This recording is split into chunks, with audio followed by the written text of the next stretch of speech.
Welcome to APPSC Group 1 Mains Strategic Revision. Right. First of all, congrats for clearing APPSC prelims. Right. For some of you, it's a hobby. For some of you, it is for the first time. Right. Keeping all of you in mind that we have come up with this particular course. And I think a brief detail about this is we know that we are going to finish whole of the syllabus in next 40 days. And every day we are going to have sessions from 6:30 to 9 and 10 to 12:30, right? So 5 hours will be together, then rest, And I think the faculties who are handling all of this. Already in the frequently asked questions about the program, we have released the faculty list. We have people who have already cleared, not once, twice. We have people coming from state government of Andhra Pradesh, and Shilpa ma'am is already a UPSC ranker, right?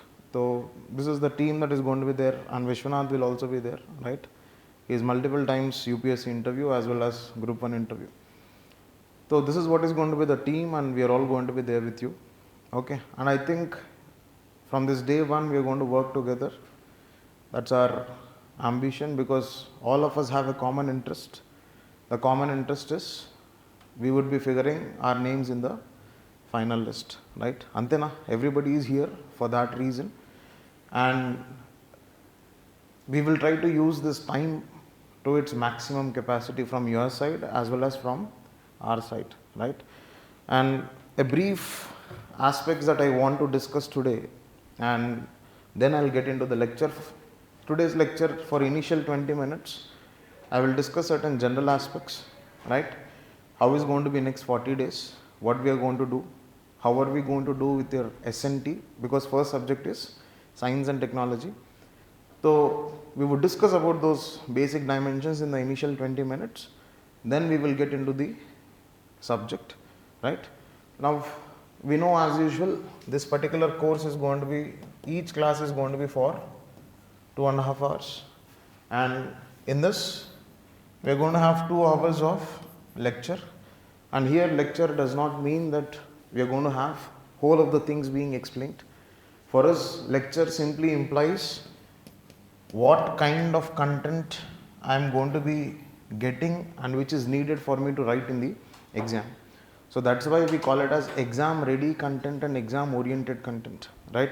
There is not going to be a pretext which is going to be set to the subject, and there is not going to be a monologue which is going to be given to the subject, right? If it is a topic, we will see what kind of structures can be incorporated for that topic.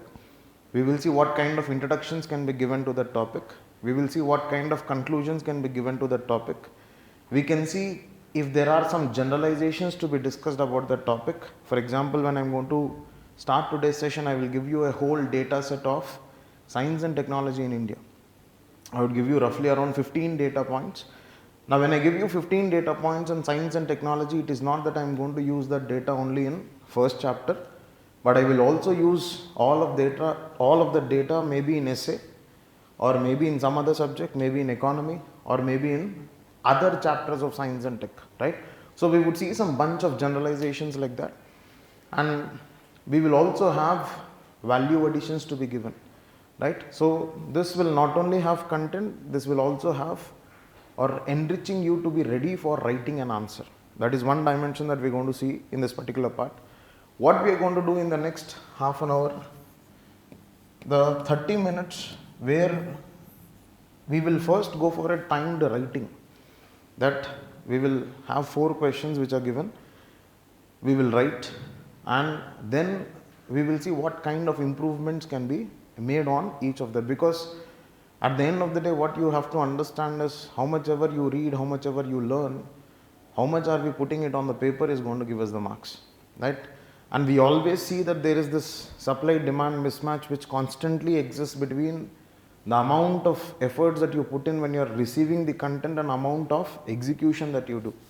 So in that context, we will be practicing things, and we will be trying to improve those dimensions. And for those 4 questions, we will be having the model answers which are going to be posted in the group. I think there is going to be a Telegram group which is going to be created, and in that we will be posting those model answers, so that there you have the fodder points, there you have some introductions, there you have some value additions, there you have some structures.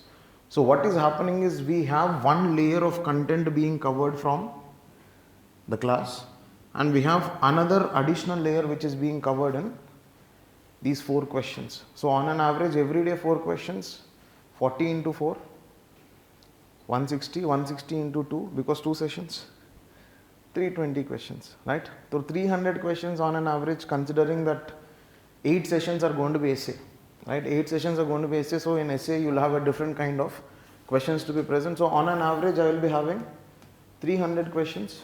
Now 300 questions, at the end of the day, out of these 300 questions, I just need not even 75 questions, 60 questions. That means for every 5 questions, I will have to get 1 question. Let's see, right? That probability will anyway be worked out. And if something is missing from this basket, I told you that we are going to have some set of generalizations. Now when I receive something, when I see something, how am I going to approach that answer will fundamentally depend upon what kind of generalization I have. For example, you would have seen in first chapter of science and technology, you see what is the role of science and technology in our everyday life, or role of science and technology in nation building, or role of science and technology in human comfort or betterment of human beings.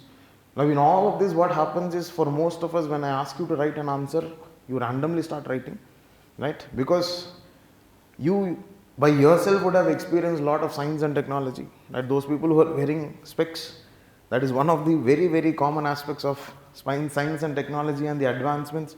Once upon a time, we used to fear that when the glasses fall down, they used to break. But आजकल तो वो scratch free glass है, right? Or fiber glass, tinted glass, photochromatic glass.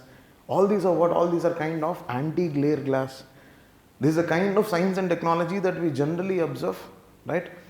So what is going to happen in all of these aspects is, we are going to give the content, and always remember, any content which is to be written in exam needs to be substantiated. And the difference between a person who is going to score more and a person who is going to score less will depend upon what is the relevance of substantiation. Now when I say there is a lower expenditure on research in India, I can simply say government is spending less on research. One more dimension of telling is, there is a lower expenditure on research, and according to Economic Survey 2022, the GERD on research says 0.66% of GDP is spent. Now look at the weight of the argument. Now when I look at the weight of the argument, automatically what is going to happen? This is going to have more weightage. Now if I want to add one more point, I say that out of this, that the research expenditure is 1/3 with respect to private sector. I have a very, very less participation of private sector. That means 1 unit of expenditure in every 3 units of expenditure is spent by private sector. That means only 30% of this expenditure is by private sector. So in that context, what is happening? Again, I am substantiating things. So now when I have these aspects being given, when I see the content being substantiated with the relevant data, with relevant report, with relevant indices, now people will say, sir, we see that there is a jump in innovations in India. But how do you substantiate that? We know that the substantiation fundamentally comes from Global Innovation Index. We see Global Innovation Index, once upon a time we had a rank of 80 in 2015. Now what is our rank? Now our rank is 40. That means it categorically shows that India is improving with respect to innovations. India is improving with respect to research. How can you tell India is improving with respect to research? I will tell that this year, the Ministry of Commerce had come out with a report saying that India had given the clearance to the highest number of patents. And just in this year alone, we had given 42,000 clearances for patents. What is this showing? For every argument that I give, there is a substantiation. And this is what we are going to focus in this 2 hours. And in this we will practice and we will keep on improving, because those who are offline can directly interact with the faculty, can directly show your answers, can directly seek improvements, can directly get them verified. Those are online, I think there is already a provision which is present for them to send us an email where they can send their answer, and we will be verifying and we will be contacting the respective persons, right? So this is what is the mechanism. See, at the end of the day, it is our common agenda that we are here for, maximizing our efforts, because at the end of the day we know number of exams are there, group 2 undi, ante kaakunda civils undi, right? So in all of these aspects, how are we maximizing in this 5 hours is what is going to be our agenda, right? Now this is one basic dimension that I wanted to discuss in the context of the general course. Now getting into our business, we are going to start science and technology. This is paper 5. Initially I would do the syllabus mapping for some time, right? We would understand what dimensions of science and technology are there in the syllabus, and then we will get into the first chapter. The first chapter will be discussed in 2 sections, right? Today I will discuss half of the first chapter. Tomorrow I would discuss the second half of the first chapter. Today majorly I would discuss about the general aspects of science and technology and the role of science and technology. Tomorrow I would discuss about in specific the policies of science and technology, so that classification is easy and my preparation is easy, right? Now when I look at science and technology, I see there are 2 major components that are present in science and technology as a paper. One is SNT as it is. The other part that is present is environment. We have an integration of both of this to be present in this paper. Now when I look at this, I know that there are total 9 chapters.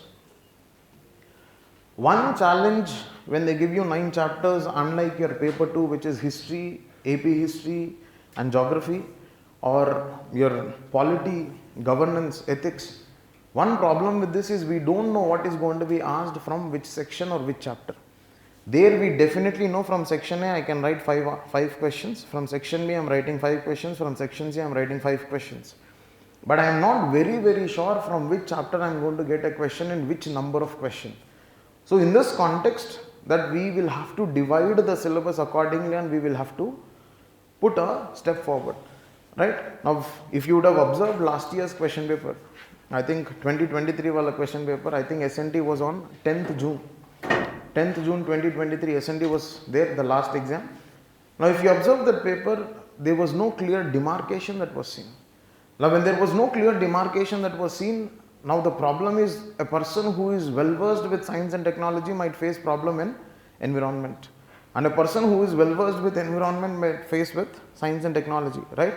And another major problem that we see with science and technology as a paper, when I was observing the marks of the toppers as well as the people who could not make it, the variation was roughly around 40 marks. There were people who got 60s, there were people who got 100s. A person who got this, in fact, science and technology was a major differentiator into a person who was getting a rank or not. Now this variation fundamentally happens because of 2-3 reasons. One aspect that I see why this variation came into the picture, one is the selection of the question. Now we know that we have an internal choice, right? We have an internal choice that is present, right? Either you write one question, either it is A or B, either of them. So choice of question becomes very important in this context, and this variation can be traced to choice of question, one, because if you are choosing a question which is very general, then it is very difficult for the examiner to give you marks. Now if you are choosing a question which is subject specific, because when you go back and refer to last year's question paper, the last year's question paper was having the general questions. That means a person who did not study science and technology can also write that paper. But a person who has studied science and technology can write it better because you have subject specific questions. So in that context, one, choice of questions. The second thing that was observed here, the number of parts that were present in that particular question. Now this has been a habit of APPSC, that if you look at 2017 question paper, or if you look at 2020 wala question paper which happened in December 2020, or if you look at 2023 wala question paper, one common observation in science and technology is there are multiple parts in single question. There are multiple parts in single question. That means, in fact, some question went up to 4 parts. Now in this context, what happens is, and all of these 4 parts are based on a particular theme. Now when all of these 4 parts are based on a particular theme, what happens is, it is our general tendency that when we are writing an examination, when we are under exam pressure, we tend to write upon one part alone. Now in that context, what happens is, that means roughly 4 parts are given. This is code for 2.5, this is code for 2.5, this is code for 2.5, this is code for 2.5. But when we are addressing only 2 parts, that means, don't you think, we have already lost 5 marks? Yes, I think this is one very, very big realization that we are supposed to have. In 2 papers where we see multiple questions, in one is economy, the other one is science and tech. This was a common trend that was categorically observed last year in those papers. So we will have to ensure that each part is addressed in its proportionate manner. Because when I have 3 parts, it is roughly around 3.33 marks for each. When I have 2 parts, it is 5. When I have 4 parts, when I have 5 parts, there is a equal proportion which is present. So that has to be observed in this context, right? And the third reason why we see this 40 marks variation between around like 60s and 100s is the nature of value addition. The nature of value addition. Because what happens is, when I see some paper like SNT, I can have 3 different kinds of questions which can be present. Either it is policy oriented, or either it is static oriented, or either it is application oriented. I can have these 3 kinds of questions being asked in every chapter of SNT. Now if I look at IPR, right, intellectual property rights, that is a 9th chapter of SNT if I see. Now when I look at IPR, I can have policy oriented question like National IPR Policy 2016, uski baare mein they can ask you. If I ask you static oriented, what can I ask you? What are the different types of IPRs? What is IPR? Right? What are the different provisions or different legislations of IPR? Because I know that majorly 4 or 5 different types of IPRs are existing in India. So that can be there. Now when I say application oriented, they can ask you about what do you understand by data exclusivity, right? What do you understand by the provisions of data exclusivity, and what are the issues that are existing with respect to TRIPS? Now that's a kind of application oriented that is going to come into the picture, right? So in that context, we will have to understand that these kind of questions can exist when it comes to science and technology. But when it comes to environment section, I can majorly see 2 kinds of questions existing. One is the concept, right? One is the concept, or the other kind of environment question that can exist is something which is problem oriented. For example, if you look at last year, there was one question on coastal erosion. What do you understand by coastal erosion? What are the reasons for coastal erosion, and what kinds of measures were supposed to be taken? So in such question, I have 3 parts. In such question, when I have 3 parts, I definitely understand that it is what, my dear? Problem oriented. It is problem oriented. So in that context, I will also have to understand. Now what is going to happen is, now just because we had some of the revolutionary aspects like COP28, right? I would say COP28 is a watershed moment in the context of international climate diplomacy, for the reason that finalization of your loss and damage fund is one very, very big breakthrough which has been pending from your Warsaw COP. So in that context, we can also expect a policy oriented environment question to be present. Are you understanding? So these can be the different kinds of questions which are generally present, unless and until we understand what should be our approach to each of this kind of question. There is an approach. When it is a policy oriented, I will definitely have to write the nitty-gritties of the policy first. Then I will have to analyze the policy. Most of us, when they ask you a policy, what do you do? Most of you will just talk about the policy, but will never talk about the analysis dimension, because at the end of the day, we are all what, my dear? Administrators. Now when you are going to be an administrator, it is not the factual base of the policy which is important for us, because that is not majorly made by us. We see a provision of delegated legislations to be present, and that is all a different dimension. But what is going to be in the execution part is the analysis of that. right? What are the positives, what are the negatives, what are the pros, what are the cons, what are the advantages, what are the significances, or what is the significance and what are the challenges. These dimensions are very important, and those will definitely have to be represented in the answer. Now when it comes to static part in SNT, we will have to be very, very technical when we are writing an answer. For suppose when they are asking about what do you understand by immunity and what are the different types of immunities, and you can't write a random answer, you can't write a normal answer. There you will definitely have to talk about the immune system which is existing, right? Acquired, innate, active, passive, those systems will have to be spoken about. You will have to talk about your T cells, B cells, right? Killer cells, suppressor cells, helper cells, all of this will have to be spoken about. And what is the application oriented of this particular static should also be given. There is an approach. There is a structure which has to be followed for each kind of this question. Now when there is an application oriented, what happens to most of us in exam hall is when I am writing an application oriented question, I only think about one application and I am stuck with that dimension. The biggest problem there is unidirectional analysis goes on. That means only in one direction the analysis goes on. But you will have to understand that the more you diversify an application oriented question, the more marks you are going to get. So these different dimensions we are going to put into the perspective when we are going to discuss science and technology as a subject, right?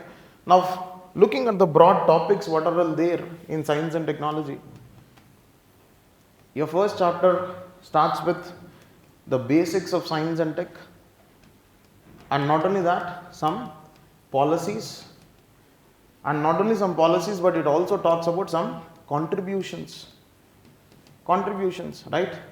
This year we will definitely have to focus upon the contributions of women scientists, right?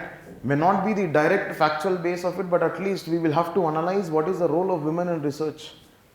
When we look at the role of women in research, we know that it is on a lower end, hardly 14%. Hardly 14%, and in STEM branches, what is the amount of research that is being conducted by women? Hardly 35 to 38%. So that means we see definitely a lower proportion of women being present. And why women we'll have to discuss? Aditya L1, right? Nigar Shahji, individual, right? Ritu Karidal. Are you understanding? In your Chandrayaan 3 also we had a women individual being present. In Aditya L1 also we had a women individual being present. So in that context, what is happening? The role of women in R&D will have to be understood here. When I look at the next chapter, I see in the context of ICT. Now I know that this section of ICT is diversifying itself. So in that context, again it talks about cyber security in its combination. Right, ICT along with that cyber security dimension.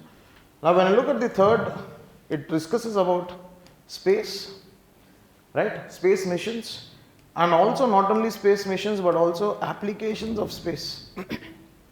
Applications of space in different areas, be it education, be it health, be it disaster, different areas of application that is to be examined in the context of space. And not only that, towards the fag end of the chapter, it discusses about DRDO, right? It talks about defense to a larger extent. Then the other dimension that we generally see here is in the context of health and diseases. Then we also see one more dimension to be present, especially in the context of immunity, vaccines. Immunity and vaccines. Then we have some topics of IPR, intellectual property rights, right? So broadly, when I look at science and technology syllabus, these are what are the major areas which are existing to a larger extent. Now once I understand this basic dimension, in environment, what do I see? In environment, when I observe, you see the sections of pollution. You see the sections of pollution existing. You see the sections of waste management, right? There might be different kinds of waste management that we'll have to discuss. Some sections, some aspects, waste management rules will also have to be discussed here. Then we are not only in the context of pollution, not only with respect to waste management, but we also see some dimensions of the biodiversity conservations. right? Biodiversity and the respective biodiversity conservation, some basic static aspects of it. The most recent one that we come across is what might your cheetah reintroductions, right? And we also see human animal conflict is becoming a major problem that is existing, and we see Kerala as a state declaring it as a state disaster. Right? Kerala is the first state to talk about human animal conflict as a disaster. So in that context, we will have to discuss different dimensions that are existing in biodiversity conservation. And the other dimension that we see is disaster management, right? And when we discuss disaster management here, when you go back and refer to the section C of paper 2, that is history, AP history and geography, chapter 5 of the geography is again disasters. Chapter 5 of geography is again disasters, and you see that you will have a convergence to be existing. There is no different perspective, but when we are writing it, it is going to be a little different, right? When I discuss disaster management in the context of geography, I am going to discuss about the geophysical phenomena. Be very clear, right? When we are discussing about disaster management in geography, it is to be seen from the perspective of geophysical phenomena. Right, when I see earthquake, I will have to discuss about seismic waves, seismology, seismographs. Then I will have to discuss about intraplate seismicity, different dimensions to be discussed there. But when we are going to look at from the perspective of environment, we are going to see what? We are going to see the disaster management perspective of it. Because at the end of the day, what happens is we see a vicious cycle being present between disaster and development. In the name of development, we destroy the nature, where we disturb the basic ecological equilibrium condition which is existing, and because of which we see the proportion of disasters increasing and further reversing the development which is existing.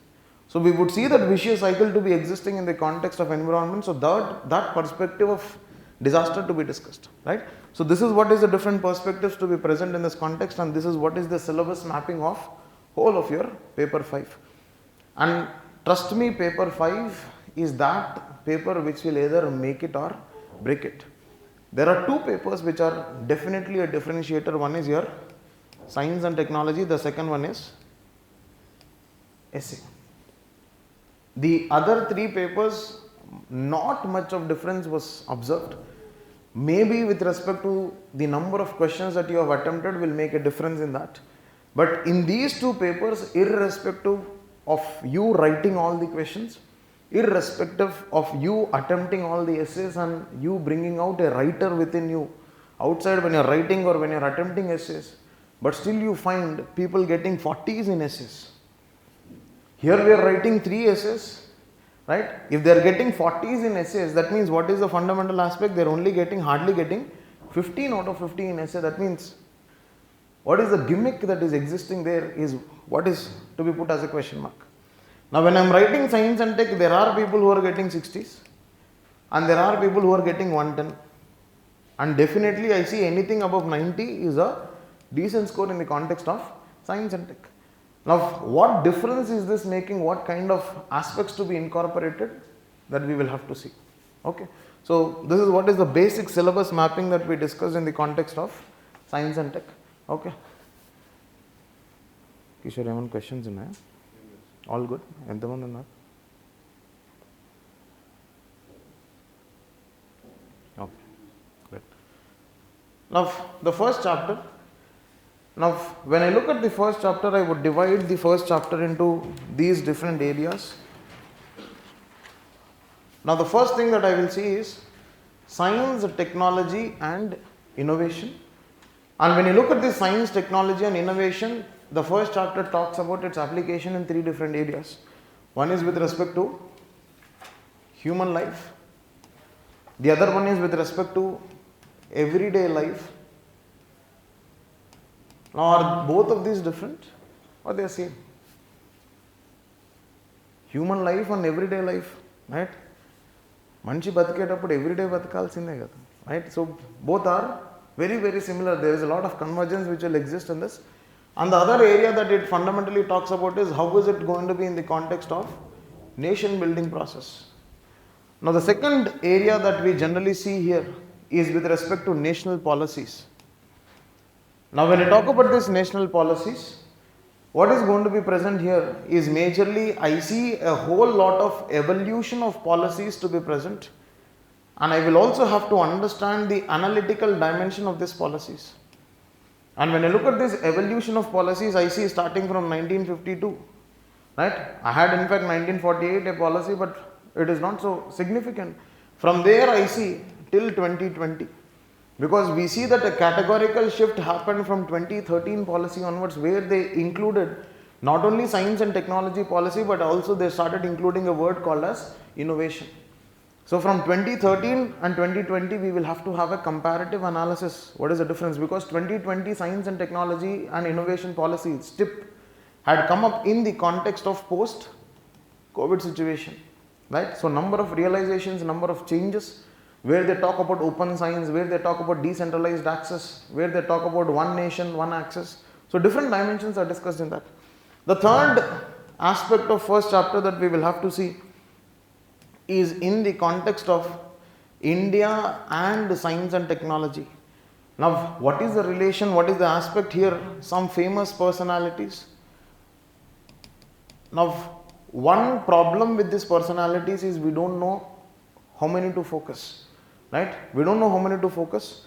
Now, some of you will read all, some of you will even read about yourself, right? So that's a problem. Saying, sir, I am also an engineer, I am also a scientific personality. That's a different case altogether, but you will have to understand that we will majorly focus on some generalizations.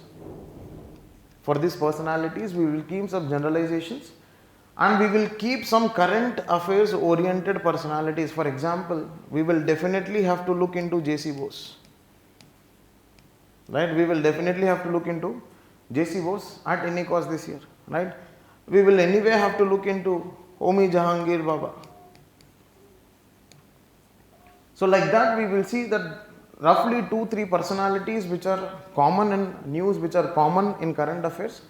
We will keep some content ready for that, and rest, if any other thing comes, and in case if you are forced to choose that, then we will go for generalization. The same problem that I would see in the context of institutions. In institutions also, I know there are number of scientific institutions. I know there is CSIR, I know there are ICERs, I know there are IITs, right? I know there is SERB, I know there is ICMR, right? There are a number of such institutions which are existing in the context of science and technology and for the growth of science and technology. There also I cannot know, ISRO is also an institution, DRDO is an institution. I am not very sure whether what is going to be read with respect to these institutions. So in that context, again we would follow what? Some generalization, and we would look at one particular institution for this year. We would look at CSIR. We would look at one particular institution, we will look at CSIR for this year, right?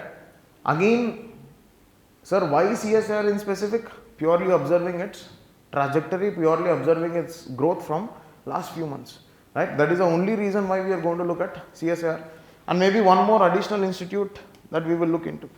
Then the other aspects that we see here is what are the general aspects with respect to science and technology vis-a-vis India. In the sense, what is the potential that is existing here? What are the concerns and challenges which are present? Because the biggest challenge in the growth of science and technology with respect to India is what, my dear? The amount of expenditure that we put in, right? And not only that, the amount of skilling that goes on. The amount of skilling that goes on, right? Upskilling process or reskilling process or cross-skilling process is what is a problem that is seen in the context of science and technology. So that is one dimension that we will definitely have to discuss. And what kind of measures are being taken by the government, right? What kind of measures are being taken by the government to a larger extent. Now, one additional dimension that when I extrapolate this syllabus, one extrapolation that would definitely come into the picture for me to look into is look at the role of science and technology for sustainable development. We will have to see this dimension because we never know. At the end of the day, nation building as a concept can also be answered through sustainable development. or nation building can also be answered through what, my dear? We have one simple template, that is SDG template.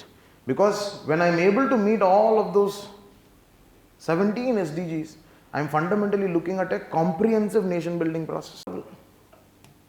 That is one kind of introduction that I can give with respect to role of science and technology.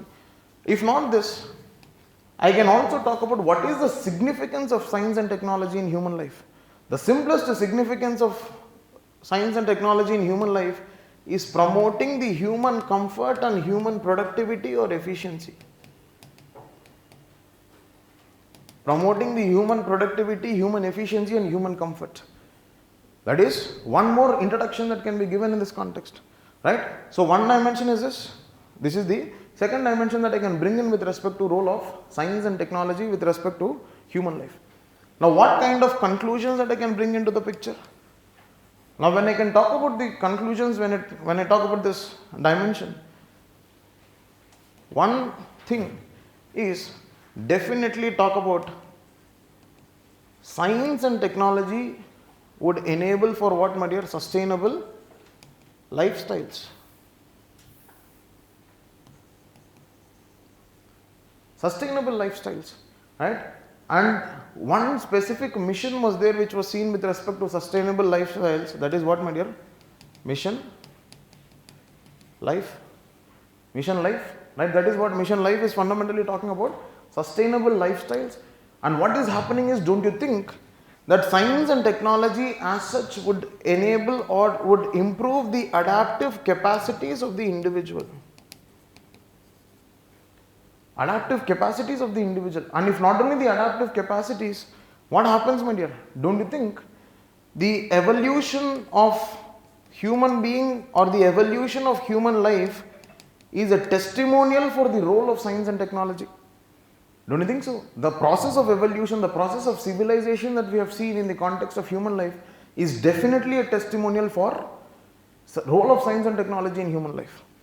Right? For example, you see your Neolithic periods. Now in the context of Neolithic periods, what happens, my dear? Whole of your Neolithic period was considered to be a Neolithic revolution by mere invention of wheel. Because of this wheel, what happened is, we see pottery came into the picture. We started talking about transport. We started talking about trade. We started talking about surplus.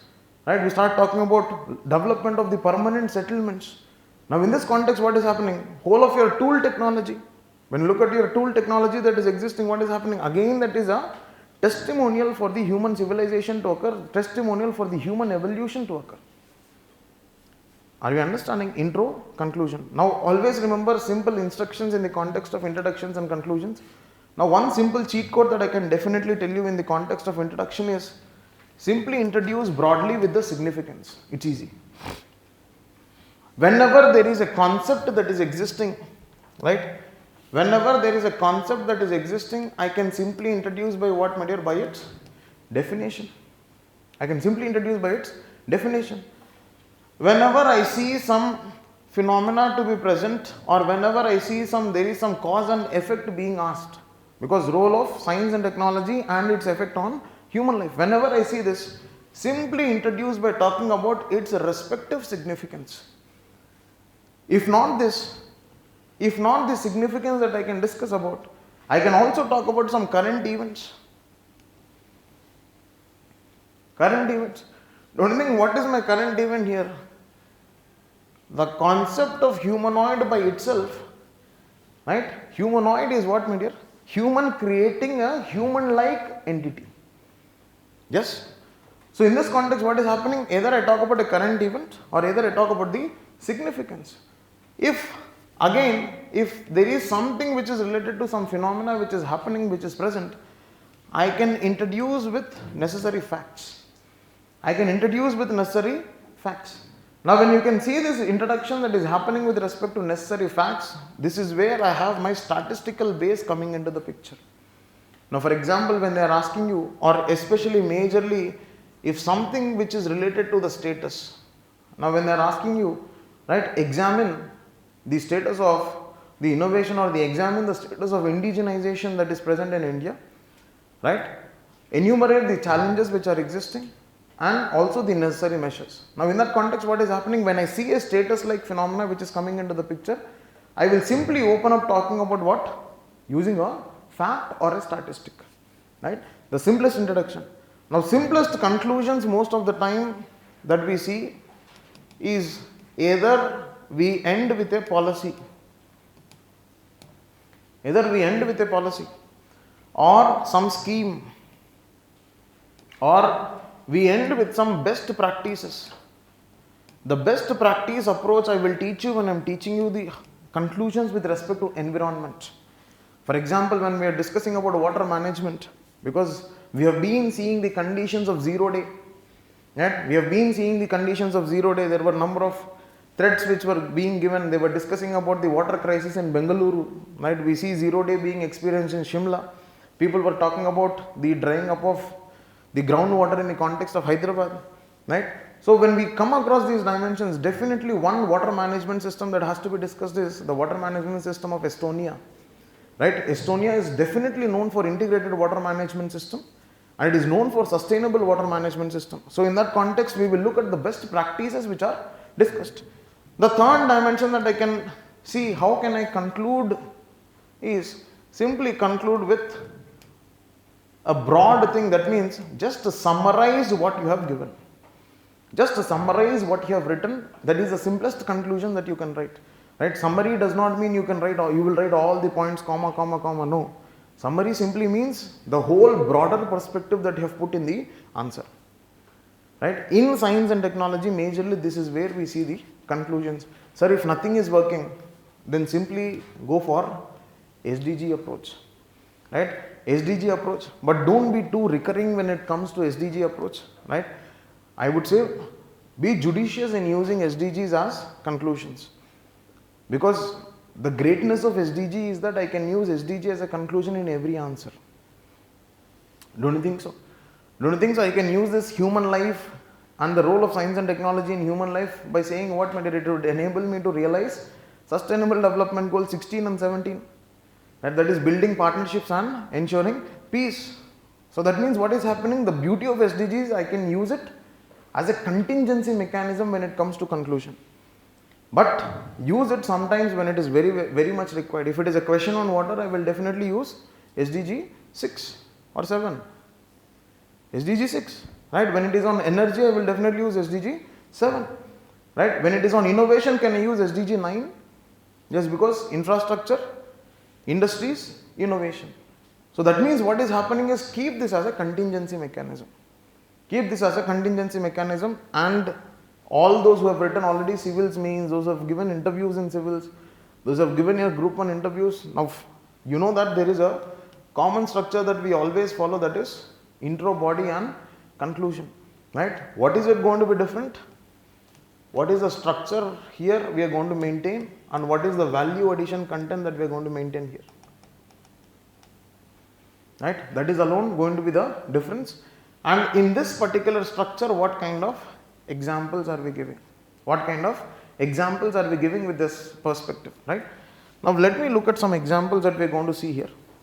Or before that, I would want you to write down some data, then we would get into, keep this as general data. General data.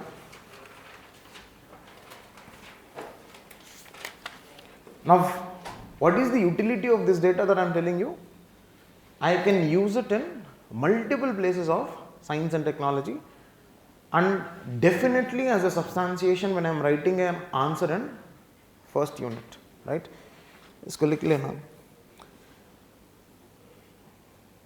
Research expenditure of 0.66%, or approximately you can say 0.7% of GDP. Next, 80% decline. 80% decline in the phase of filing a patent. In the phase of filing a patent. Next, in the fees of filing a patent, right? Kada patent kuda manam paisal kattali, right? Ante unofficial kaadu, official ga aina we have a application procedure which has to be followed. ठीक है. Next, between April to December 2023, between April to December 2023, 1,000 crores have been infused. 1,000 crores have been infused for space startups. For space startups.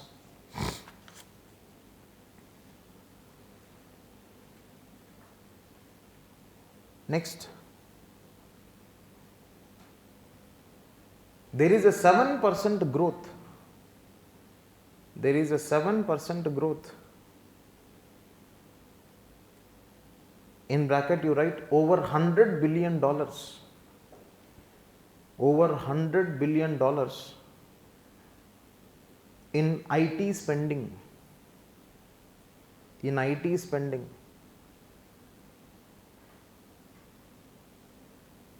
Next, in India,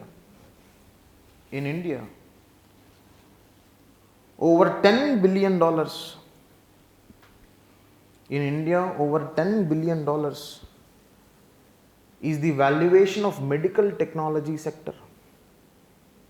Over $10 billion is the valuation of medical technology sector. Next, there is a 15% increase. There is a 15% increase in budgetary allocations. There is a 15% increase in budgetary allocations.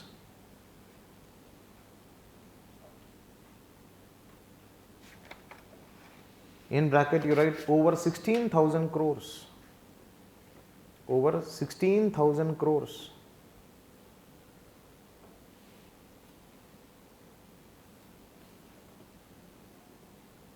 Next,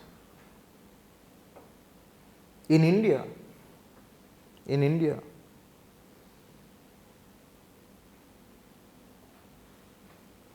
over 800 innovations. Over 800 innovations and over 6,000 R&D projects. Over 6,000 R&D projects have been accomplished.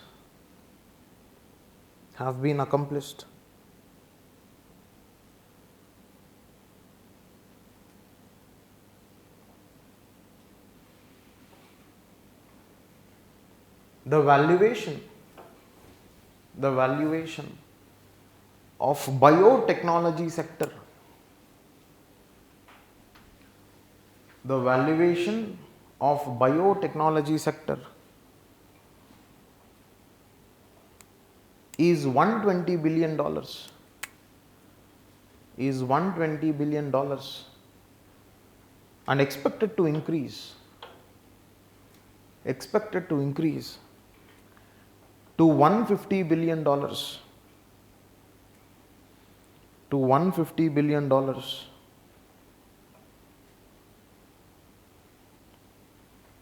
Next, between 2014 to 2021,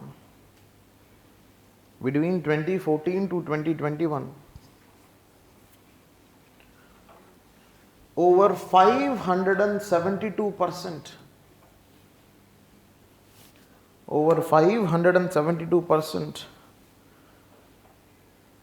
increase in patent approval. Increase in patent approval.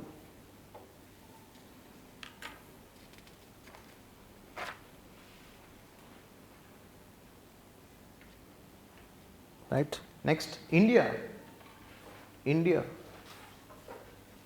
is third among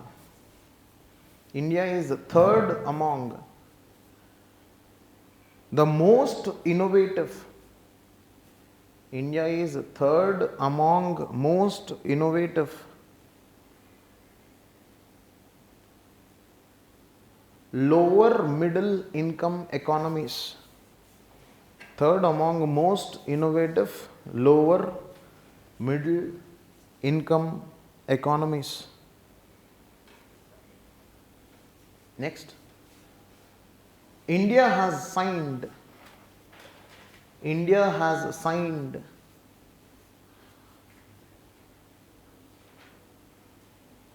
bilateral agreements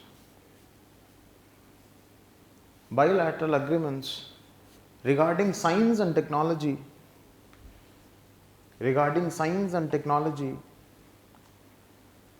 with 45 countries.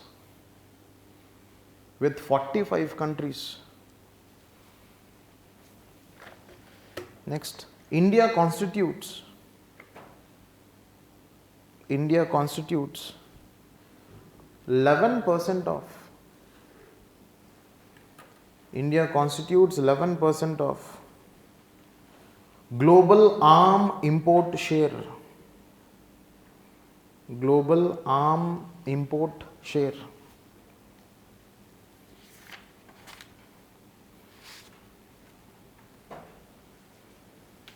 The Global Innovation Index.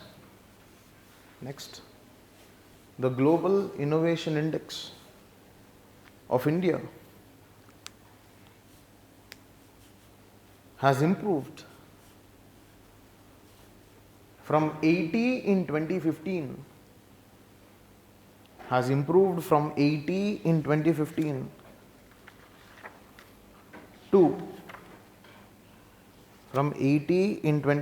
to 40 in 2023.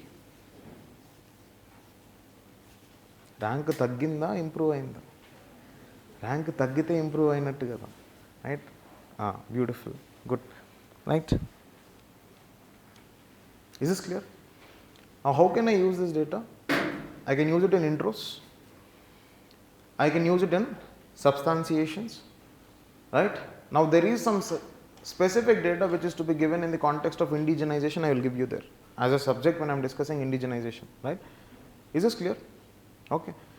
So this can be used in substantiation as well as intros, right? Now what is the problem with this data? How to remember? కదా sir, మీరేమో 3 బుక్కులు ముందు open చేసి చెప్తున్నారు, right? మా పరిస్థితి ఏంటి, right? One simple trick that I will tell you with data is whatever value addition we do on a daily basis, I would say please revise it before you sleep. And one more simple suggestion that I can give you is maintain a separate data log. And trust me, by the end of this course, if you compile all of your data, maximum that you will get is 30 pages, right? Every day you revise 1 page also, you will finish all of this in 1 month, right? And revise this for next 3 months, and automatically, right, you will reproduce in the exam. And just because I gave you so much data, it doesn't mean you will have to dump everything, right? Don't make your answer like a report. There is a difference between writing an answer and writing a report. Ensure that all of this data is to be used when it is required, right? Just because మన గన్లో బుల్లెట్లు ఉన్నాయన్నంత మాత్రాన ఎవరిని పడితే వాళ్ళు కాల్చం. When it is required to neutralize a threat, I will use it, otherwise no, right? Be very clear, okay? But definitely this would add weight to the answer at any cost, because the differentiation will come at the end of the day, right? Now just imagine you read a plain answer, and when you read an answer which has substantiation over every point, is going to be a difference, right? Next, now let's see some examples when it comes to each of this, right? I'll have to have some examples at any cost, please understand. Now when I talk about nanotechnology, my dear, please remember, acidic answer structure may definitely few things inevitable. One is examples, and these examples are highly appreciated if they are from current affairs, right? If they are from current affairs, it's fine. Late sir, mem puttinappudu examples rastamu ante, that is also fine. But it might so appear that over that particular period of time, in social media we had something called as Orkut. Now we have Insta. Now Insta is also little outdated because of Snapchat. ఇంకేదన్నా వచ్చిందమ్మా మనకు తెలియదు, right? I don't know, I'm not aware about this, but definitely there are some advancements, right? And no sir, I will talk about web 1.2, but now we are in the era of web 3.0 is universally used. Now we are moving towards web 4.2. Now are you understanding? You see there's lot of, now people are talking about valuation of crypto assets. ఇది వరకు we used to have real estate నడుస్తుంది ఇప్పుడు కూడా, right? And we used to have valuation of our property. Now people are talking about valuation of crypto assets. This is what they're giving out, a balance sheet on their crypto assets, right? I think over a period of time that will also come into your matrimonial websites, right? In matrimonial websites, how much do you earn also, you put something like that, right?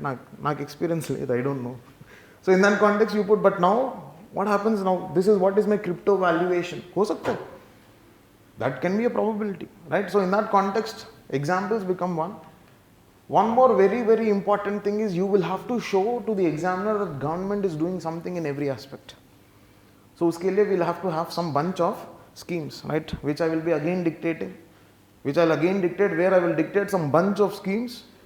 Whenever I write some answer on the first chapter, what do? I intersperse these schemes in the answer, right? Because I want to show to the examiner that what is been happening, I know. Whether you know or don't know, we don't know, but I will show that I know that those dimensions, and anyway data, right? So let's see first nanotech. Now nanotech in the context of health, one simple aspect that we can definitely see is nano syringes, right? Nano syringes. Then we can talk about nanobots with respect to your medical drug delivery system. I can also discuss about nano sensors. And especially I talk about something called as ELISA kits. Right? Then when I look at nano vis-a-vis agriculture, I see that in this context of nano vis-a-vis agriculture, one development that has been happening in the recent past is nano urea, right? Nano urea has been one definite application that can be seen. And not only that, with respect to this, I can also talk about certain irrigation techniques, and I can talk about something called as precision agriculture. Precision agriculture is one definite outcome of utilization of nanotechnology. For example, you would have heard about something called as smart polyhouse systems. These are definitely those dimensions which have to be seen in the context of precision agriculture, right? I would have heard about something called as soil pH detectors, right? You would have heard about soil health cards. What's up? Because at the end of the day, what you have to understand, precision agriculture is all about what, my dear? We are very, very precise when it comes to the amount of input that is given for a corresponding output, right? So I will have to discuss about these dimensions. Then when I look at space, now in the context of space, you can talk about OceanSat, right? Or you can talk about EduSat. If not this, in the context of space, we can talk about NAVIC with respect to what, my dear? NAVIC with respect to the navigation systems. Right? Are you understanding this? I am being extremely patriotic here. I am not talking about GPS, or I am neither talking about GLONASS system. I am talking about NAVIC. I know most of your mobile phones will not have NAVIC. Right? How many of you use NAVIC? Right? When you are coming from Ashoknagar to Himayathnagar, how many of you used NAVIC and came here? Right? We use what? GPS. Right? So those systems you can talk about. If not space, then in defense, Defense, especially with respect to defense technologies, I talk about what, my dear, majorly with respect to the security systems, and definitely I talk about drones, right? My dear, remember that in this year's SNT paper, definitely you will have to use the word drone and come somewhere. Why? Because drone has been used and misused. दोनों चल रहा है उसका, right? When you look at Red Sea attacks, Russia-Ukraine attacks, now we see that drone has become a very, very important tool in making a warfare asymmetric. Now we see the transitioning of the warfare is happening, and now it is more of asymmetric warfare that is present, and drone is definitely a very, very important entity in that context. So we will have to talk about the applications of drones at any cost, right? Do we have any indigenous drones which are present? Do we have any indigenous drones? Rustum. Rustum is one such indigenous drone. Rustum 1, Rustum 2. That is present, right? So talk about those systems. Then apart from that, biotech. Biotech. Now in the context of biotech, you can definitely talk about what, my dear? Drought resistant variants. Drought resistant variants. Why? Because this would definitely ensure what? The food security dimension. Food security dimension. I can talk about the dimension of biofortification. Biofortification, right? Biofortification, one simple example that I keep coming across is what, my dear? Golden rice. Right? You would have heard about the concept of golden rice. You would have heard of the concept of black rice. Vinara. You would have heard about this, right? So you can talk about this, or that is one dimension of biofortification. Then apart from that, I can also see one dimension is bioremediation. Bioremediation, and when I talk about this bioremediation, one simple aspect that I keep talking about is what, my dear? I can talk about oil zapper system. Oil zapper with respect to controlling of this oil spillage, oil spills. I can talk about that, right? Then I can definitely discuss about vaccines. I can definitely discuss about vaccines, right? Any of one of those vaccines that you'd be hearing, right? आजकल तो issue चल रहा है, right? That whoever has taken Covishield, right?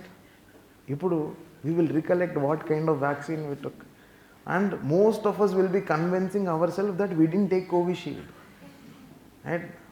Ante we pray that a Covishield syringe lo Covaxin enter అయిపోయి ఉండాలి, right? So I think that is one thing that we do, but we see all of that research going on, right? And one major aspect of the outfall is it is never blanket. It is never blanket, right? The sample size depends, the area depends, right? It all fundamentally varies. Okay. So vaccines, you can name one. So this is in the context of biotech. Now this is what I am writing when I am giving it an approach of technology oriented. Now if you go back and refer to all the examples that I have given, you can use that in the staple approach as well. You can use that in the staple approach as well. When I talk about environmental dimension, that is what, my dear? In the context of remediation. When I talk about economic aspect, I can discuss about agriculture, right?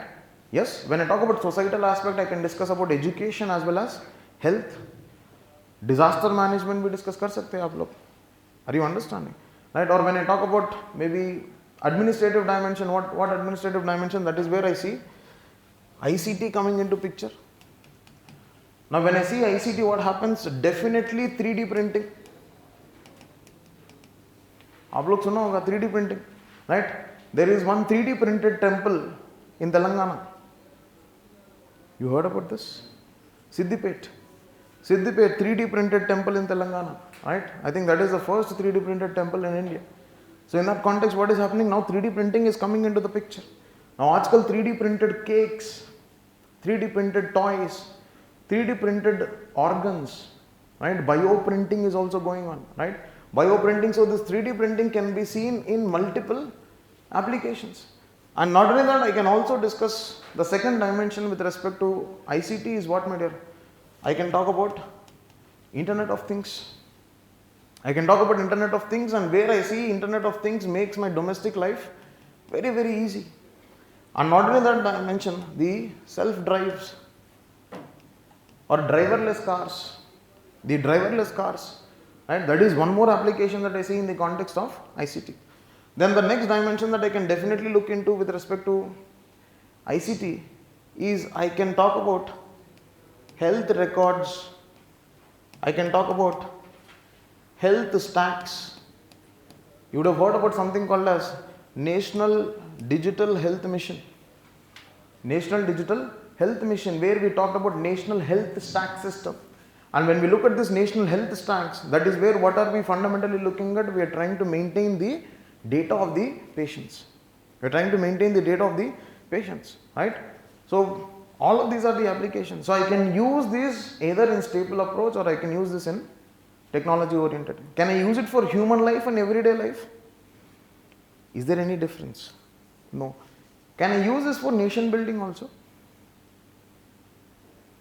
What do you understand by nation building to a larger extent? What all dimensions of nation building can be there? My dear, staple approach. Yes or no? When I see a comprehensive nature being addressed, I call it as nation building dimension. Are you understanding? Right? So that is one thing that you'll have to understand. Now we will get into the next extrapolated version of this, that is innovation. When we look at the extrapolated version of this, that is innovation, in the context of innovation, how do you define innovation? Right now, what is the definition of innovation?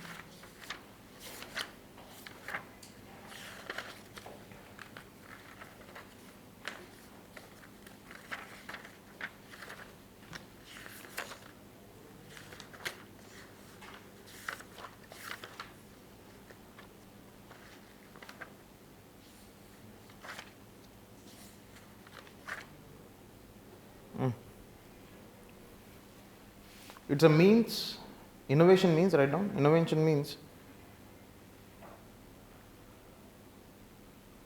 working upon, innovation means working upon the improvement,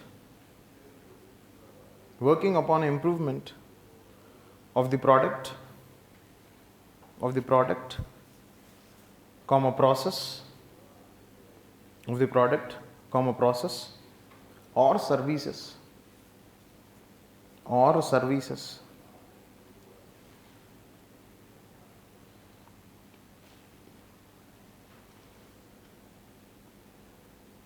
most of the innovations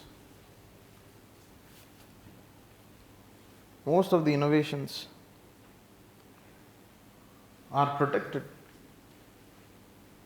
Most of the innovations are protected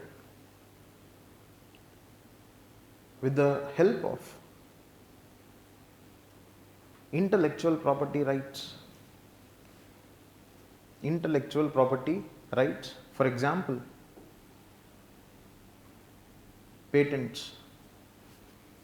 For example, patents.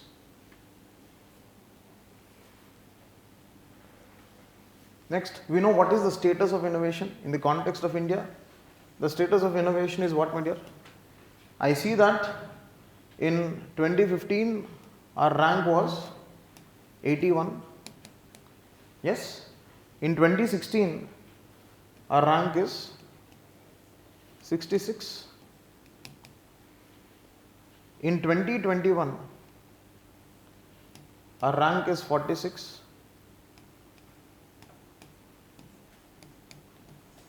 And in 2023 we are ranked how much? 40.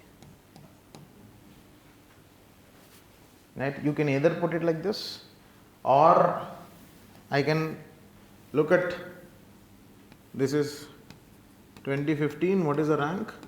81. This is 2016, what is the rank? 66. This is 2021, what is the rank? 46.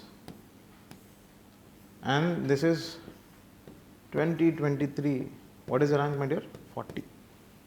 Either of these representations I can have. Any of this is fine, right? Any of this is fine.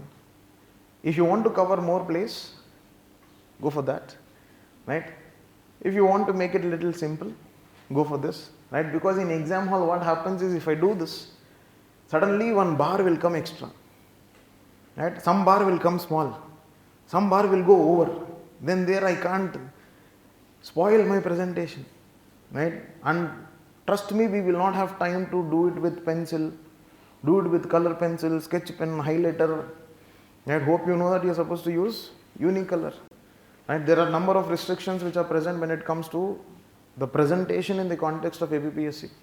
You can't underline, there is no underlining which is allowed in the context of APPSC answer writing, unlike UPSC. In UPSC we can underline things. Here we have certain restrictions and certain guidelines. We'll discuss about those things a little later. Okay.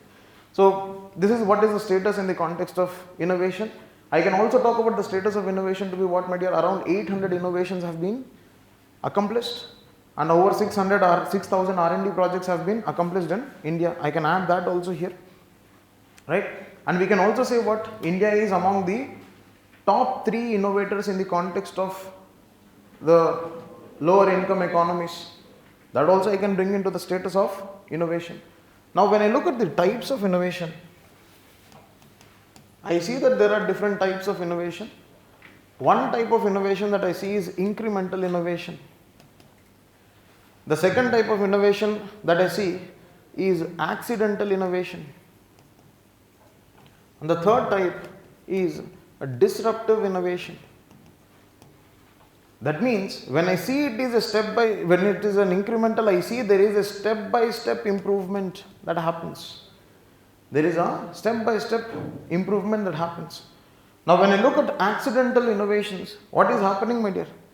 What is perceived and what is achieved are different. I would want an improvement in one parameter, but the improvement in some other parameter happens. Right? For example, Eureka. That was an accidental. Archimedes principle was an accidental innovation, kind of, right? Just giving an example so that you understand. Don't state that there. Okay. What is disruptive? Which changes the whole trajectory of the technology. Which changes the whole trajectory of technology, and a classic example that I see in the context of disruptive technologies. The classic example that I see in the context of disruptive technology is Industrial Revolution 4.2. These are disruptive technologies, right? These are disruptive technologies which are existing there. Right? These are sometimes called as cerebral technologies. Do you all hear about the word? Right? These are sometimes called as cerebral technologies. Cerebral technologies are what, my dear? Majorly which are related to the head. Right? So disruptive technologies, and a classic example of the disruptive technologies is Industrial Revolution 4.0. Right? So that is one dimension that can be existing. Then apart from this, when I look at what is the potential that is existing in the context of India with respect to innovation, right? What potential we have with respect to innovation? The first and foremost thing that we see here in the context is the governmental measures. The governmental measures, and one classic example of governmental measure is what, my dear? Atal Innovation Mission. Right? Atal Innovation Mission. We have schemes like Vaibhav. We have schemes like Vaibhav, which is also present. Right? Then the second potential that we see with respect to this is in the context of demography. When I look at in the context of demography, I see that more than 63% of the population is working population or working age population, and I also see the median age. I see that the median age is 29 years. The median age of India is 29 years. I see that this fundamentally provides me a benefit. And this fundamentally provides me a benefit when it comes to India. Then the third potential that gives me is the volume of internet users. Is the volume of internet users. I see that the volume of internet users has been increasing to a larger extent. And I see this trajectory at present. I am having how much? 800 million users around. We have over 800 million users coming into the picture. So we see the volume of internet users is also very, very high, which gives me a potential for innovation. Then apart from that, the fourth potential is the proportion of literacy rate improving. The proportion of literacy rates improving, right? That is also one dimension that I can definitely see. Now when I look at the proportion of literacy rate, what is India's literacy rate at present? Over 72%, right? Over 72 to 75%, right? So talk about that literacy proportion there. Initially when we started, how much it was? Hardly 12%. When we started, it was post-independence, hardly 12%. Now it is around 72%, right? Over over definitely you can say over 70% to hai. So 12% to 70% improvement hai. So isliye we have a potential of innovation again existing there, right? Innovation again existing. Then apart from that, the growing economic nature, the growth of economy. When we look at the growth of economy, we are what, my dear? Fifth largest economy that is existing at present, right? We are the fifth largest economy. And automatically what is happening is when we are one of the largest economies, we definitely have scope for spending more on research and technology. That we have more for spending on research and technology. Then I can also say increasing role of private sector. And when I talk about this increasing role of private sector, what do I see? For example, I gave you one example, my dear. Over 1,000 crores have been infused into the private space startups. Over 1,000 crores have been infused into space startups with respect to what? Private sector. Now these days we see one definite topic that we will discuss when we are discussing space sector is what? Privatization of space sector. Right? When we look at the privatization of space sector, what is the necessity of privatization? What is the significance of privatization? What are the challenges that would exist in the context of privatization? So we would discuss about that particular dimension here. So these are the different potentials which are existing in the context of India. Now what challenges are there with innovation? Now challenges of innovation and challenges of indigenization will be very similar. I would discuss those challenges when I am discussing indigenization, right? So challenges of innovation as well as challenges of indigenization both are very, very similar because these are the issues which are existing with respect to growth of science and technology in India, right? If you want, we can just write them down now itself, no issues at all. Those challenges which are existing. So these are general challenges. Now when I look at the general challenges, the first and foremost challenge that I would see here in the context of the R&D expenditure, stagnant R&D expenditure, and when I observe this stagnant R&D expenditure, it is what, my dear? It has been stagnant at 0.7% of GDP, around 0.7% of GDP, it has been stagnant, right? So that is one dimension that is definitely present. Then apart from that, I also see that there is shortage of skills or skilled human resource. I call it as skill deficit. And when I look at the skill deficit, I know according to India skills report, what does it say? Only 46% of the Indian graduates are employable. Only 46% of Indian graduates are employable. That means what is it showing? There is a skill deficit which is existing in the context of India. That skill set mismatch, skill deficit is what is one major problem that is existing here. The third thing that we see here is the minimal role of private sector. The minimal role of private sector when it comes to research, when it comes to expenditure, right? So the minimal role of private sector is also one major problem that is seen here. For example, I told you what, my dear? Only 1/3 of the research expenditure is by whom, my dear? By private sector. Then one more, I see the lower or neglected higher education sector in India. Now when I look at neglected higher education, I again see in the context of neglected higher education, I see only 1.2% of GDP is being spent on higher education. Only 1.2% of GDP is being spent on higher education, which is again a neglected sector that I see. Because I see that there is definitely a relation that is existing between the research ecosystem as well as the higher education which is present. So that particular dimension has to be considered to a larger extent. The fifth challenge that I would definitely see here is the technological dependence. Technological dependence. We are what, my dear? We are import dependent in the context of technology. And when we talk about this import dependence in the context of technology, not only import dependence in the context of technology, but we are also import dependent in the context of raw materials. You can classically talk about your pharmaceutical sector.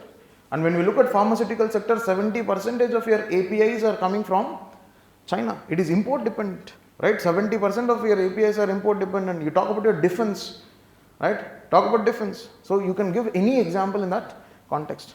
We are import dependent in the context of technology. Then apart from that, another major challenge that we come across in the context of the Indian science and technology is limited role of women. That means the gender parity in research is minimal in the context of India. And when I observe this gender parity being minimal in the context of India, I see that hardly there is 16% of the scientists in India are women. It is a limited role. 16% of scientists in India are women. That means only 16 people out of 100 people are women scientists. Rest 84 are male dominant. So again that I see that hardly 38% of the STEM branches are constituted with respect to women. So I see that, say 38%, if you remember, if you don't remember, say around 40%. Around 40%, don't say around 50%. Right? Around 50% and it's a good proportion. Enduko 50-50. Right? Now we are showing what? That minimal presence of women in the science and technological sector or research sector or STEM branches. Right? So you talk about that. Then apart from that, another major aspect that I see in the context is infrastructural deficit. Infrastructural deficit to be existing with respect to India. Now when you talk about infrastructural deficit, one classic example that I definitely see is what, my dear? When you talk about my launching stations. Don't you think still we are dependent upon the French Guiana launching station? Yes, that is a classic example when you talk about this. And the infrastructural deficit, the technological deficit, all these are, they are going to go hand in hand. Then apart from that, I can also talk about lack of comprehensive policies. Comprehensive policies. Right? That is major problem that is again existing in the context of India. Now if you look at biofuel policy, now in the context of biofuel policy, we see that India talks only about what? Only the first generation, second generation and third generation biofuels. It has missed out upon the fourth generation biofuel. What is the fourth generation biofuel? We talk about carbon negative biofuels. Your first generation is what? Food crop based. Second generation is non-food crop based. The third generation is algae based. And fourth generation is carbon negative. In the context of Indian biofuel policy 2018, the fourth generation biofuel has not been mentioned. So that means what? We lack comprehensive policies. So these are different challenges which are existing in the context of innovation, in the context of science and technology, in the context of indigenization. For anything I can use this shortcomings. Now what kind of measures have been taken? एक बार लिख लेना यार, write down इसको. Are you understanding the nature, the course structure? Are you getting it? That we are only focusing on writing an answer. Yes? నేను ఎలా రాస్తున్నాను? Is this my short notes? అవునా? Now do I need anything more than this? Should I need to practice answer or practice answer through writing notes? అర్థమవుతుందమ్మా? Are you understanding the funda, right? The fundamental aspect is you should know what to write an answer. We are building up the input aspect. Once we build the input aspect, inevitably when you have such strong content, don't you think the content is strong? Value added, it has weightage, it has substantiation, it has diversity. right? Akkadakada koncham kala portion kuda bommalu, right? We have those also being present, right? Sometimes on a later date, maybe tomorrow, we will see some flowcharts coming into the picture when we are discussing about policies. Are you understanding this dimension? So whole of the course is going to be something like this. Yes, likh lo, right? Schemes. Schemes in general for science and technology, for innovation, indigenization, जो भी लिखना है. Nidhi program, Nidhi,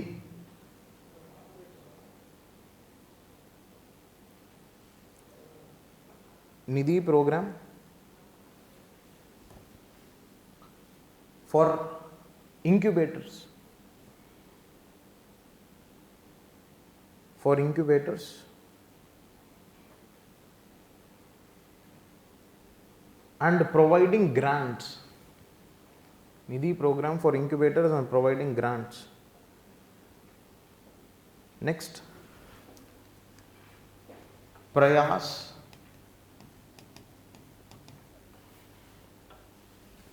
Prayas to establish.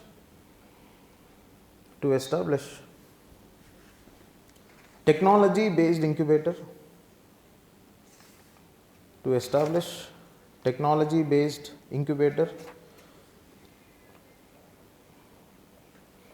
Next, synergistic training program. Synergistic training program utilizing the scientific and technological infrastructure. Utilizing the scientific and technological infrastructure. Stuti. Right, that is Stuti. Synergistic training program utilizing the scientific and technological infrastructure. Next, strengthening, upscaling,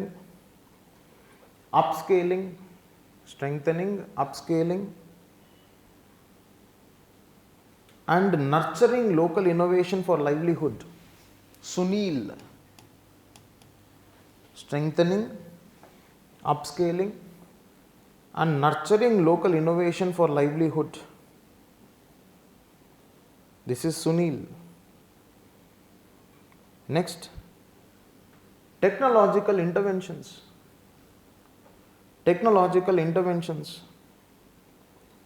For addressing societal needs. Technological interventions for addressing societal needs. Next, leadership program in science and technology. Leads. Leadership program in science and technology.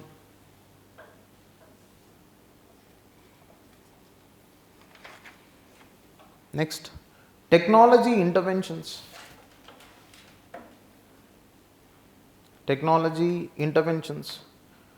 For disabled and elderly. Technology interventions for disabled and elderly. Next, technology incubation and development of entrepreneur scheme. Technology incubation and development of entrepreneurial scheme.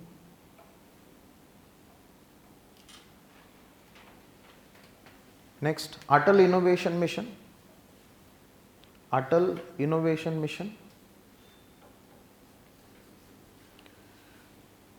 Next, National Innovation Foundation.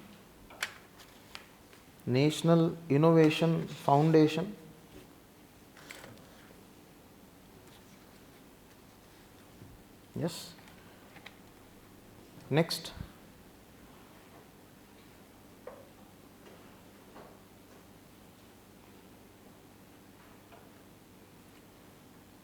imprint, impacting research and innovation and technology. Impacting research and innovation and technology. Imprint.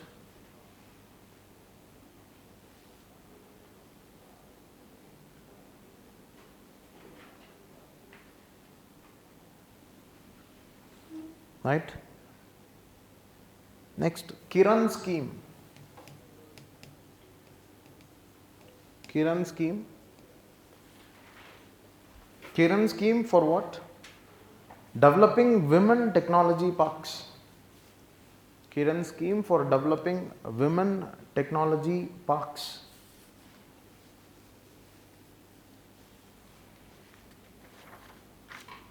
Right? So this is with respect to the schemes. Okay. Now what should be the measures to improve innovation? Right? Now always remember some generalization with respect to any measures. Right? In case आप लोग कुछ measures लिखना है तो definitely some generalizations to be there. I know one measure would be coming from the policy side, the policy measures. One more measure would be coming from the side of the funding, the financing. One more would be coming from the institution. Institutional measures should be there. One more should be coming from the infrastructure. One more should be coming from the capacity building.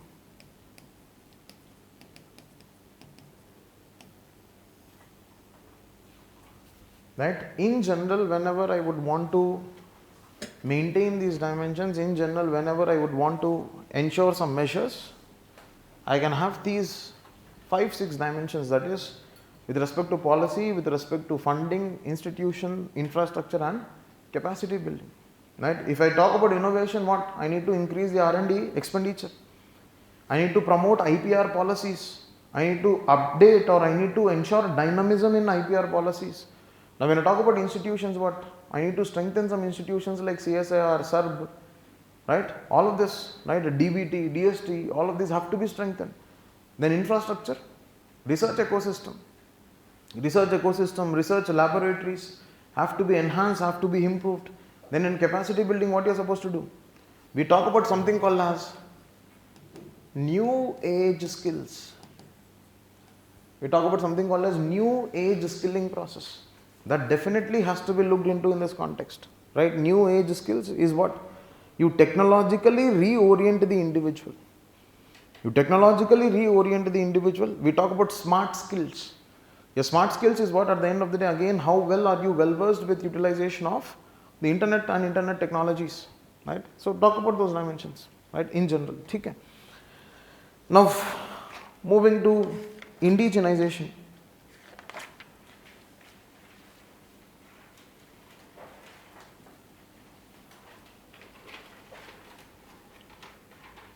Just give me a second. Kishore, group create చేస్తున్నాం అది PDF upload అయింది ఎక్కడ అది ఇంకా ఏం ఈరోజు ఏం లేదా ఈరోజు అవుతుంది ఇంకా క్లాస్ అయిపోలేదు అవ్వలేదా క్లాస్ మనం మధ్యలోనే అవ్వాలి ఈరోజుకి ఈరోజు కొంచెం లేట్ అవుతుంది సరే సరే okay done done right indigenization. Now what do you understand by indigenization? See the link below, right? Just write one line. It's a process. It's a process of development of technology. My conclusion for innovation is what? SDG 9. SDG 9. Right? If not that, don't you think I can conclude it with fundamental duties of the Constitution? One of the fundamental duties of the Constitution is what, my dear? It builds the scientific temper. So talk about that. Innovation is definitely an element of scientific temper. It is a resultant of scientific temper and it results in scientific temper. So dono taraf hai wo, right? Is it clear, Shiva? So you can talk about that dimension, right? Next. So it's a process of development of technology. It's a process of development of technology through self-sufficiency,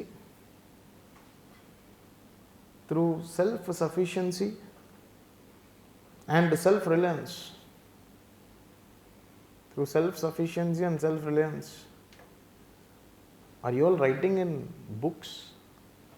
I think I would definitely suggest in loose sheets maybe, or at least the spiraled ones, so that it's easy to add, delete, modify, right? Because over a period of time, I think some current affair dimensions will also be coming into the picture, right? So one suggestion would be either write it in a spiral book so that you can remove the spiral and do the necessary modifications, or your A4 sheets, because most of you will have a fear that if I write it in A4 sheets I would lose them, right?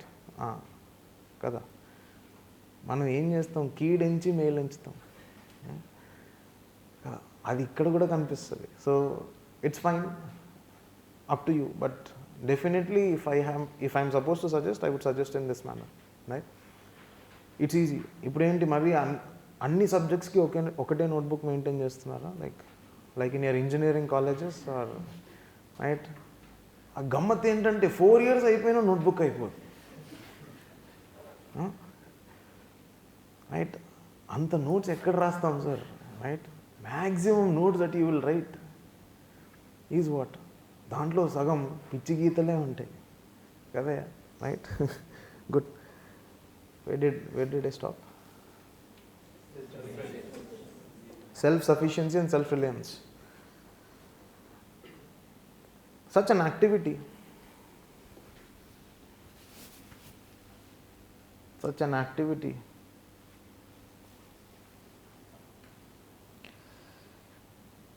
is driven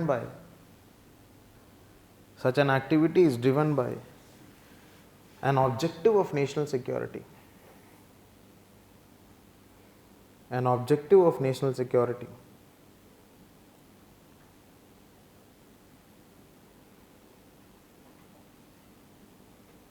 Right? It is all about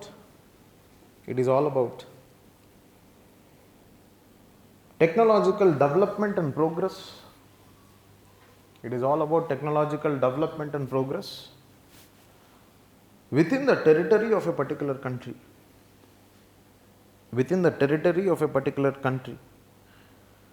Now, what is one successful model of indigenization that we can say? I can simply talk about cryogenic engine. આજકાલ now we are using indigenous, although we got support from Russia, but we are now having that indigenous technology. So talk about that. If not that, the classic example is what, my dear, PSLV systems, at the workhorse of ISRO. And it is not only for the India but also for the global systems. Right? PSLV happens to be one of the most successful launching vehicles. That's what you would see. Right? Next, what is the status of indigenization?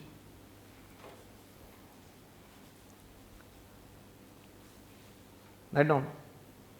$18 billion worth nuclear technology is imported. $18 billion worth nuclear technology is imported.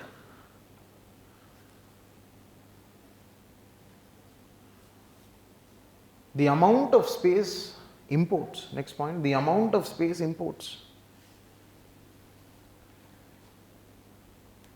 is worth 12 times the space exports. The amount of space imports is worth the 12 times the space exports. Next, more than 60% of the solar panels are imported from China. More than 60% of the solar panels are imported from China.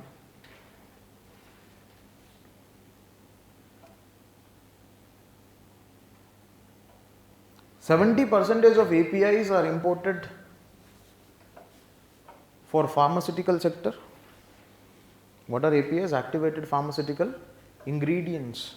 70% of APIs are imported for pharmaceutical sector.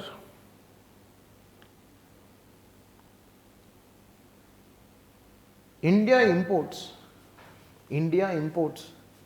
electronics worth 3.7 trillion rupees. 3.7 trillion rupees. Now this fundamentally shows what, my dear? India is India does not have complete levels of indigenization. We are import dependent, and we definitely face issues of what? Technology transfer. Transfer of technology is one major issue that we generally see in the context of the science and technology and its respective growth and progress. So that is there. What is the significance of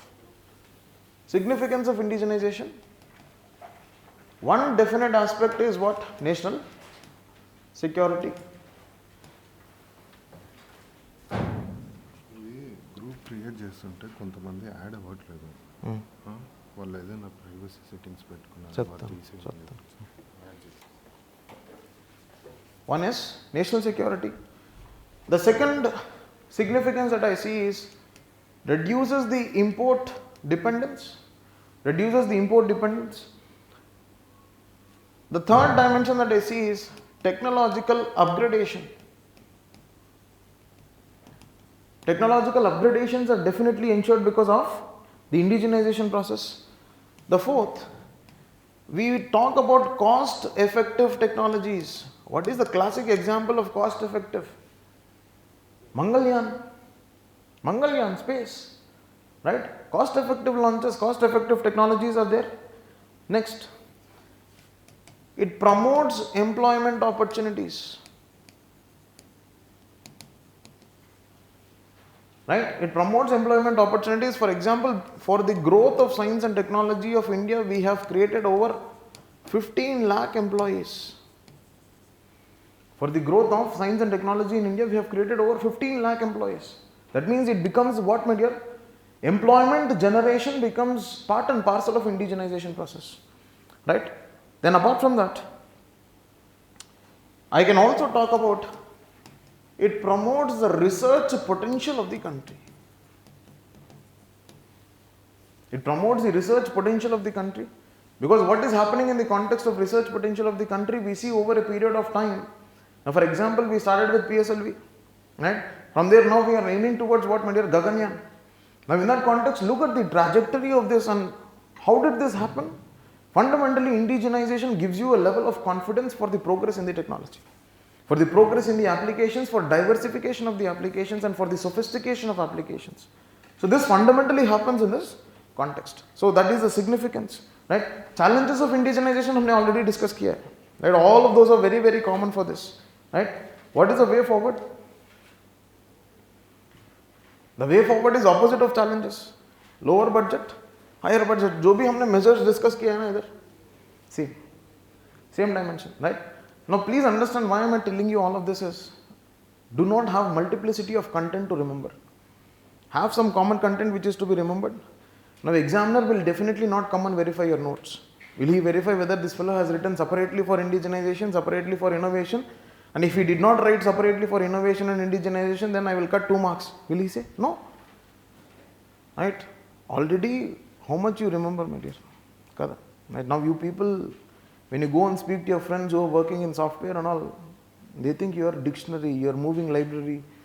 Right? వాళ్ళు అనుకోకపోయినా వాళ్ళు అనుకోలేలాగా మీరు చేస్తారు ఖచ్చితంగా. That's your capacity, right? ఏముంది మధ్యలో పాలిటీలో ఒక 2-3 articles చెప్పేస్తే వద్దులేరా నీతో ఎందుకు అన్నట్టు అనిపిస్తుంది.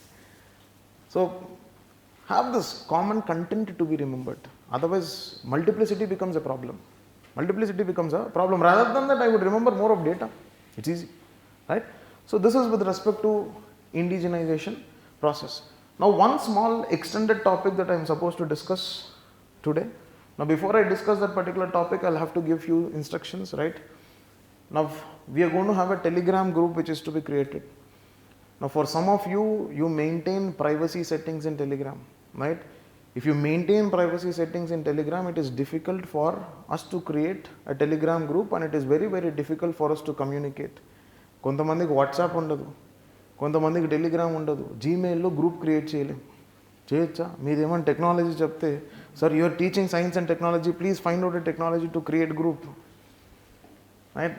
So please cooperate with respect to by removing your privacy settings, and it is the guarantee from our side that we will maintain your privacy, we will protect your privacy, and we will abide by Sri Krishna committee recommendations at any cost, right? Data privacy, data protection, PDPA Act, PDPA मिल गया ना, आ गया तो वो तो act बन गया, थोड़ा तो Data protection के बारे में तो अब तो बन गए हो.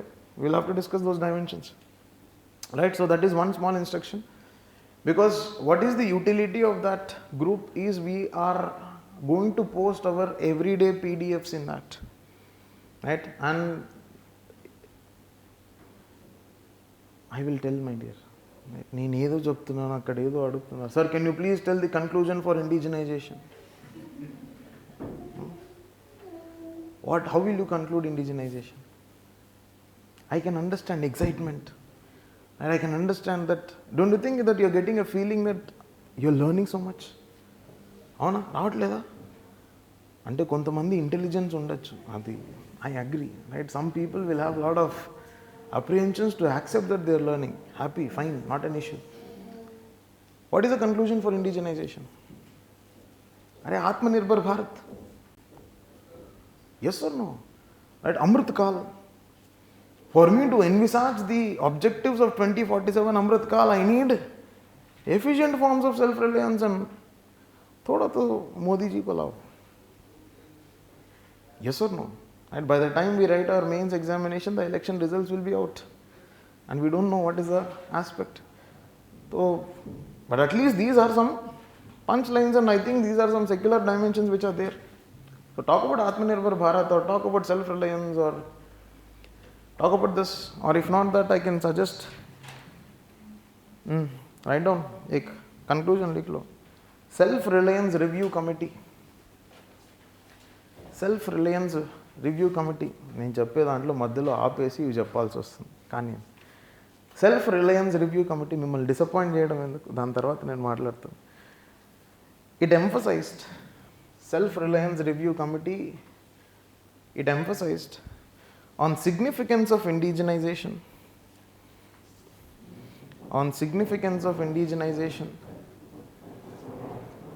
with an objective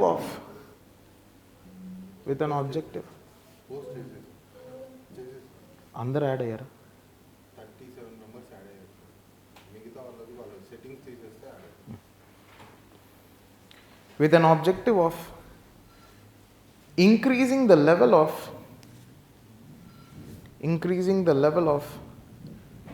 indigenization from 30% to 70%. Increasing the level of indigenization from 30% to 70%.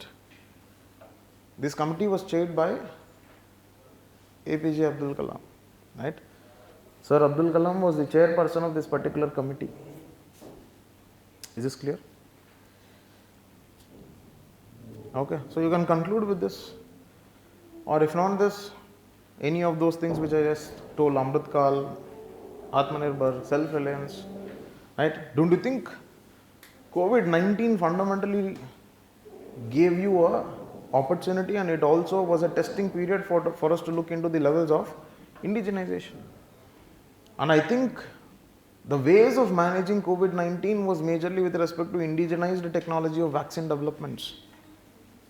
Yes, I can bring in that relevance if I want to talk about. I can talk about that dimension as well, right? So talk with respect to any of these, right? Coming back to those general instructions that I was giving, please, I think there are only 37 members who are added. There are 70 more who are still having some privacy settings, right? So please remove, if you don't have Telegram, please download Telegram, right? You don't need to join different groups, but we need a common point of communication because it is administratively very, very challenging for us to send messages to each one of you, right? Now, some people would even expect us to wake you up at 6 o'clock and say that there is a class at 6:30. That happens from the side of the student, I understand, right? Ante kada emanante sir, you people will have to take care of us, right? Sorry, vachi tinipichamanna, we'll have to do. We can't do anything, right? Where is the link to join? Babu, me number మీద Telegram create చేసుకొని automatically they will add you, right? There is no common link to join. Sir, please share the email ID. They will share that, my dear, right? Please create Telegram, download Telegram, right? నేను టెలిగ్రామ్కి promotions చేయట్లేదు.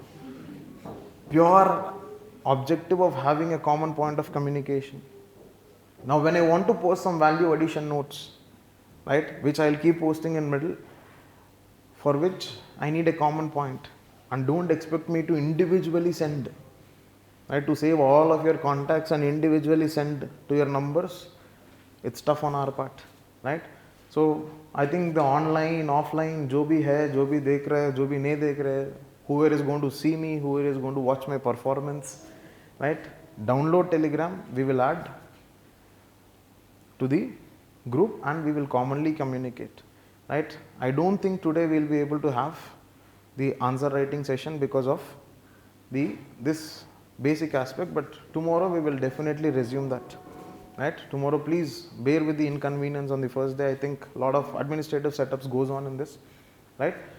So tomorrow we will begin our session by writing the answer, then we will get into the content, then we will write the second day's answer. Is that clear? Right? Nothing to worry. Right? మనకు చదువుకోవడం కంటే ఇంకేదన్నా extra పనులు ఏమైనా ఉన్నా ఏం లేవు కదా. Yes or no? Right? Because the today's dimension has been covered. Tomorrow's dimension is policies. We will have to look into, and we will also look into the reasons for why women participation is less, and some individual contributions of some personalities and some institutions. With that we will finish first chapter. Right? With that we will finish first chapter. I think you got the updated schedule.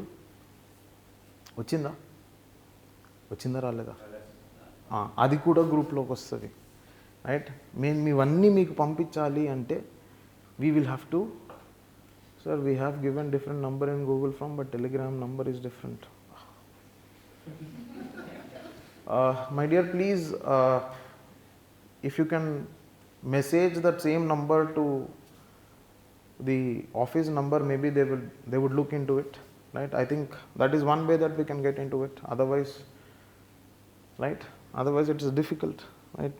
Inni questions vastaya, and after we released FAQs, frequently asked questions, now it became RAQ, randomly asked questions, right? I don't think anybody releases this. We have released it considering so many doubts. Then after that what happened? People came up with new doubts, right? We never thought about them. That is where administration lies, right? Sir, oh, in the diversity, it was showing the diversity of India, diversity of questions, everything. Is this clear? Right? The modus operandi of the session is like this. The next session is going to be essay. Right? In the original schedule that was given to you, it is Indian history. We didn't want to have Indian history in the beginning, and the fundamental reason was we wanted to finish the subjects of variability, and both the subjects of variability are what? Science and tech and essay. Right? Once we set this right, you have more time to work upon them, and rest things will follow. Polity is your forte, right? Everybody is a Lakshmikant or cousin of Lakshmikant or sister of Lakshmikant. You know, you manage well. Governance is an extension of polity, which you people are comfortable again, right? So till 29th we will be having this schedule of essay as well as science and technology, right? 30, 31 will be a gap day.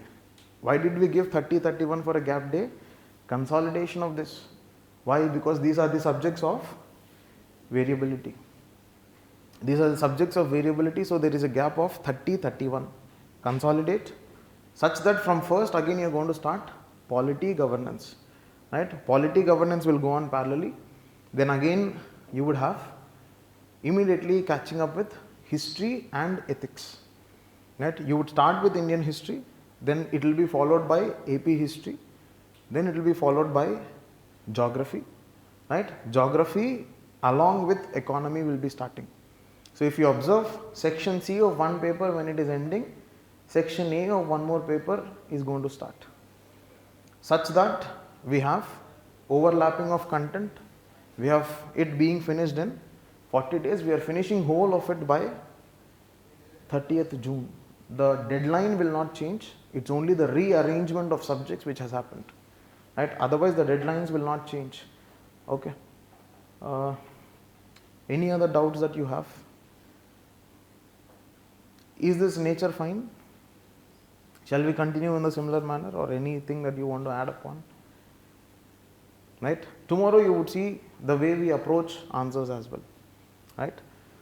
I think we'll stop for today, and the next session at 10 o'clock is essay writing.